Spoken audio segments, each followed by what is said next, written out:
Hi everybody, this is Matthew Poes of Poes Acoustics. I'm here with my good friend Adam Pelz. We are at the Trinnov, I think it's like a grand opening basically Grand of opening?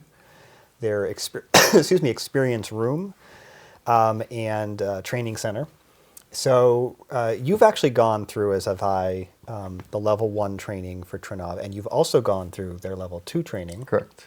Which they do at this facility, and that's something relatively recent, which I think is actually very cool that they're doing that. I think it's valuable. They've now put this room together, which helps, I think, support that training, but it also helps to give people an experience of what Trinnov does, what makes their product different. Sure. So we've got waveforming in full effect here, and of course you can try different levels of it, including turning it off to show people. They've got, what is it, 8 21s? 4 in the front? 4 21s up front, 4 in the back, and then a 32 and a 32. up front.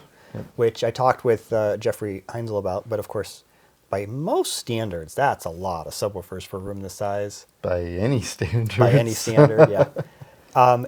It's somehow become our norm because of what's been going on, but it is actually quite a lot. Most people don't have that. I mean, I have conversations with most of my clients, and very rarely are they like, so, I don't know, what do you think, 8, 12? Right. It's, do I need more than one do subwoofer? I need 2? Yeah. Do I have to have 2? And actually, when I get into waveforming conversations, it's like, we can do it with 4. And then getting them to go to 4 is a big deal. Yeah. To add in this. But, so you tuned this system. I understand you didn't put in your full effort to the job, but the system got calibrated to the typical Trinnov method based on this new, it's actually still in beta, software. Sure, right. And then you came in and did your little fine tuning for about an hour before they kicked you out, something like that. Yeah, the long story is I was here about a month ago and had completed a full calibration, both with waveforming, without, with the 32-inch sub, without, traditional 2 front, 2 rear type of calibration, without waveforming. And then they trashed it. Arno and some others came in and started from scratch. So those calibrations were not useful, I guess. Nope, they've all been deleted. Yep. So it would probably be good to hear what this could sound like with some more extensive time put into it. But I was actually, I suppose, reminiscing since it was yesterday with Jeffrey about this. So a bunch of people left to have beer. And a number of us stayed behind. And we watched some movie scenes.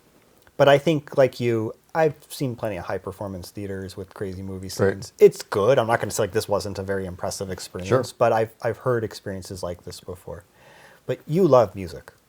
Yeah, I mean, movies are fun and entertaining, but you don't, one, you don't learn anything by listening to them. You don't know much about how the system really performs. I mean, I don't know what shrieking metal and millions of tons of explosives sounds like in real life. Yeah. I know what a guitar sounds like. I know what a piano sounds like. Exactly. So those are good reference points and more emotional as well. Yeah, you actually have, you told on the channel previously a good story about that. So yes, and we stayed behind, and you kind of took over DJing for a little while, and we were listening to music, and we were just throwing songs out to you to listen to them. And I think a number of people, myself included, I don't know if I said it out loud, but felt that it was surprising just how good the system sounded with music. And I guess we shouldn't have been surprised. Obviously, everything here is very good quality. Right. The acoustics are good. There's no reason why. And we all believe firmly that there is no reason why a really good high-performance home theater can't also be a really good high-performance listening room. I use my home theater as a listening room. We listened to 2-channel. You commented on something. I've had this experience too, and it's not true of every room all the time. But well-done rooms with good speakers and certain recordings, you'll listen to 2-channel and you'll have to check. Did you turn that mixer off? Yep. Yeah, there's a couple tracks we played in here yesterday that I almost wanted to get up and go put my ear to the wides and make sure that they weren't actually on. Yeah. And that's an impressive part of the overall experience that we get from these systems.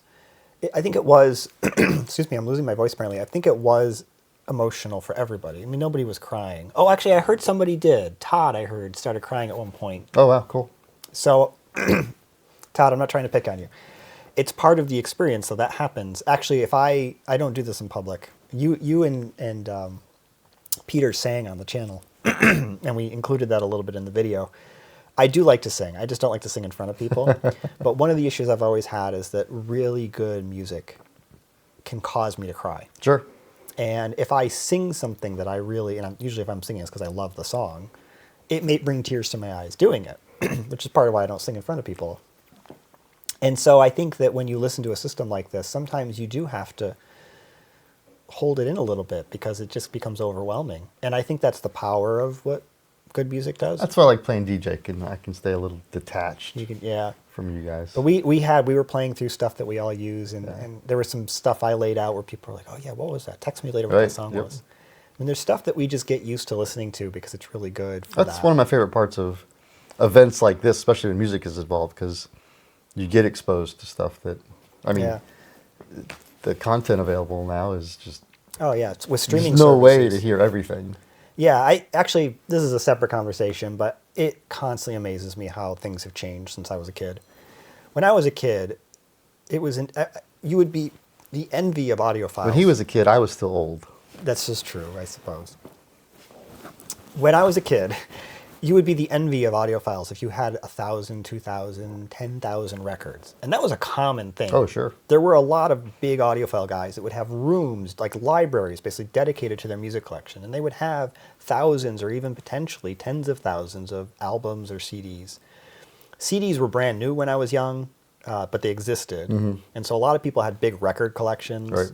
sometimes big cassette collections. Although I never saw cassettes get to be what CDs became, for instance. It was sort of like records and then CDs with tape having this little thing in between. And then all of a sudden, because those collections cost a fortune and they were hard to maintain, Sure. streaming comes along and it changes everything. And you could not possibly have ever owned as many albums as you have at your fingertips with these streaming services. Absolutely. You have millions of tracks. And it's gotten to a point now where, like you said, there's times where I'm like, I don't know what to listen to. It's not that I've listened to everything, it's that there's too much to listen to and I can't figure out what to put on. The old quote, embarrassment of riches. Yeah. It's a neat change in our society, and it's happening now with movies too, with streaming services giving us access to more and more, and it's like, what am I going to watch today? I can literally watch almost anything. Now I need to narrow it down from those billions of choices. So the one thing that happened yesterday, I'll mention, when you work in this industry and you do the kind of stuff we do, we get the same demos over and over again. Right. And there's certain movies that people just like to use for demo content. And it's not that it's bad. It's good content for showing what a system can do. It's why we use it. But there were some points where people are like, have you seen this before? And I'm like, 50, 60 times. Right. Yep. Just last week. Yeah. It's like, if I have to watch it again. But yeah, the experience in here was great. Is there what would you share with, I guess, everybody watching this about what we're doing and why we're here? What was your big takeaways, I guess? Well, part of this event is not just a grand opening for Trinnov, but Peter Aylett's doing some RP22 introductory training, Kaleidoscape, Officina Acoustica, Ascendo's also doing some little training. So it's more than just showing off the Trinnov waveforming. Yeah, that's true. So there is all of that. And I think, actually, you and I apparently now are the new future RP22 trainers for the Americas. And I'll just say this. I think you're waiting for me to break, and that's the end of this. But it is my hope that we can start doing these types of trainings annually, maybe more than once a year. Sure, yeah. And actually fill a classroom with a decent number of people, 15, 20 people. Definitely. The 2-day workshop that we all did together, I think, was good. I think it's valuable. I think it's needed in the industry. I could see they could probably use it too. I could see larger integrators, for instance, bringing us out to do the training just with their teams. There was a dealer yesterday, actually, who asked if they could get Peter out here to do a training at their facility. And I said, well, actually, Peter's not doing those anymore in the States, so we'd be happy to get on the schedule with you. And I think that's a really good idea. Absolutely. Because it provides an opportunity for those integration shops to bring up the skill set of everybody within. And it really is everybody can benefit. The sales guys are more effective at sales when they understand what goes into the design and engineering of a high-performance system. So yeah, I think it's great that he's doing that. One of the other guys, I'm going to pick on my friend Shane Lee. He was here and he kept texting me. He's like, these are so long. And I'm like, I know, but you got to understand, this is like a really basic overview. We have a 2-day workshop, and even that is a crash course. Right, absolutely. Yeah. So one of these days, you and I think, should do a whole, we'll have to figure out how to do this set of videos maybe on what goes into high performance immersive environments. Not, this is RP22, but what it actually looks like to take Sure. that and translate that to a real Right. room. Because I really don't think most people understand what goes into these rooms. No, it's also a lot of boring stuff as well. It is, but it's part of what makes it I had work. a builder that we work with. He builds theaters all across the country for some designers that I work for. And he's working on a new project in Atlanta with a friend of his. Okay. And so he wanted to try to take on designing the room himself. And so he would send me the first iteration of drawings, and I would say, okay, that looks really good, but this particular thing you need to address. You know, whether it was the number of seats or the speaker angles or the video angles, whatever it was. And so he would fix those on paper, and then he would send them to me, and I would send them back and go, hey, you fixed that, but Here's your new problem. now you broke this. And at some point he called me up on the phone and he just said, this is hard. I was like, yeah, there's a lot of things you're trying to juggle. It is. Where you put seats and where you put screens, where you put speakers, and they all combine together. Absolutely. And sometimes they fight against each other. I've had a hard time articulating. Peter says it well. I think you're saying it well right now too, in a sense. There's no such thing as like an uncompromised room. No. Actually, what you're doing is balancing compromises. Yep. And I feel like the difference between your average engineer, let's say, and your better engineers is how effectively they can balance those compromises to maximize performance. And I think if people saw what I iterate on sometimes on projects, they would think it's so silly. Sure. It is. It's boring math. It's weird things, like I'm moving a projector back and forth a foot in each direction to try to figure certain things out. But you're balancing all these different issues of the safety zone now with the laser projectors, the vertical angle, like the projector can only displace the image so much. Yep. So you have to balance that too. You want to make sure that when somebody stands up, their head isn't poking to the screen under normal walking. You want to make sure that there's sort of a natural flow to where you walk. You want the speaker angles to be right. We all know that. But like often that's one of a million other things you're actually focused on. Yeah, I've only worked on one really nearly uncompromised room. And it was a very large room, and there was one seat. I was going to say, I think And to if have other that, people showed up, he brought more seats in. They were temporary. interesting. And Yeah, I've never had that. so actually it came up in RP22, since you define the level of the room by the reference seating position And one and other. one adjacent. In this what's room, his there room? is no adjacent seat. Yeah. So where does that one qualify? I would give that level 4 if it meets level 4 in every other way, just because it was designed to Yeah. be uncompromised for one person. I'll take one phantom seat measurement. Yeah, something like that. All right, well, thank you for coming on the channel. You're This welcome. was a nice conversation. Absolutely. I always enjoy seeing you. We've actually only just met for the first time at that RP22 That's thing. right. There were plenty of jokes about whether we would actually like each other in person. But I've respected what you do in the industry. Thank you. I will just say, for those who don't know, there's jokes about Adam being one of the hardest workers in the industry. I rather quickly realized, even though I sort of envied all his travel, that I could not do what you do. You're home very little. 6 days this year. Yep, 6 days this year. You travel all the time. You don't go home and then travel. You actually travel Just from site to site to site. one to the next. Yep. Yep, you do your laundry in the hotel or at a laundromat. I mean, Right. it's a lifestyle that I actually couldn't do. And you do this in part because there are few, if any, who can do what you do, the Thank way you. you do it. You're meticulous. I actually think that as you do move towards retirement someday, there's a need to transfer not just the hard skills you have, but the soft skills you have that are not understood by those of us that are still coming up. Into Yeah, that we position. taught the Home Acoustics Lines class in Vegas last week, and there were two really, really good students in there. That's good. We would get a lot of guys that understand the tools. They can do the measurements, take the measurements, understand the measurements, but then they sit down and listen, and they can't hear the subtle stuff. Yeah. One of these guys was a hi Ben, tuba player, graduated from Juilliard. And Okay. that's his primary profession, but he wants to start doing some calibrations. Probably has a trained ear then, just by virtue Oh my of gosh, the experience. room was about 26 feet long, and I took 2 panels on the back wall and flipped them from the absorptive side to the more diffusive side. And all these guys are sitting with their eyes closed, listening to the music. And, I mean, nobody even knew I was spinning these things. Mm-hmm. And all of a sudden he goes, room just got bigger. I like you. Yeah, it's impressive when you can hear that. Yeah, diffusion. I actually sent one of the guys in our RP group. I think he's RP32. He might be RP23 as well. His name's Tom. He's in the UK. Yeah, Tom Delacampi, yeah. Mm-hmm.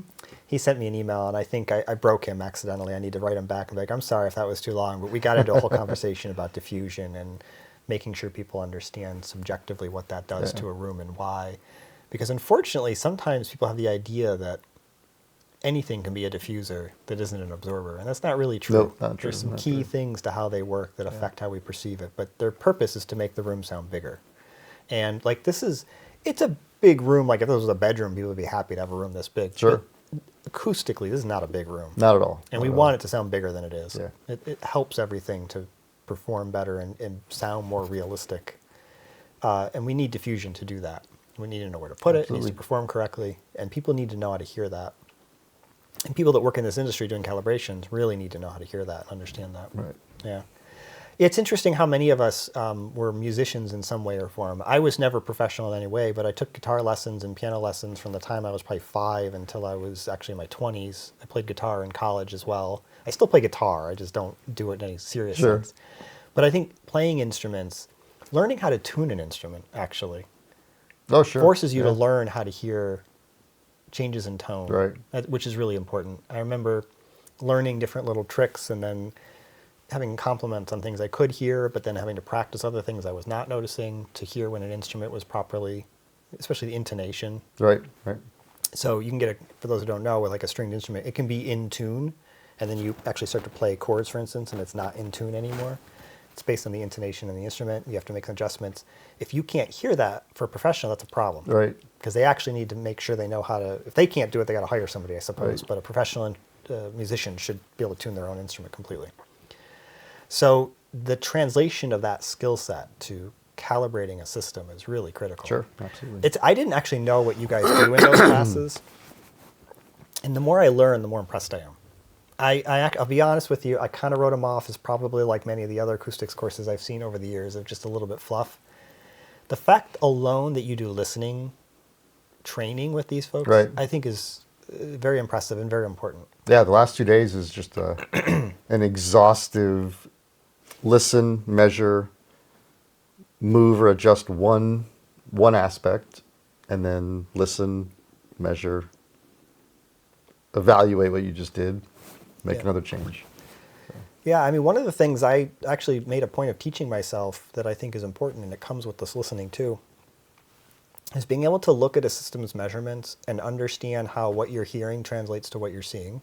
And they don't always. There's sometimes things just don't show up in the measurements, but you hear it. Sure. And then, of course, you have to understand what's causing that and how to fix it. But in some cases, they do. And one of the ones I had to train myself on was how to look at that and hear things and translate little peaks and dips to Q, for instance.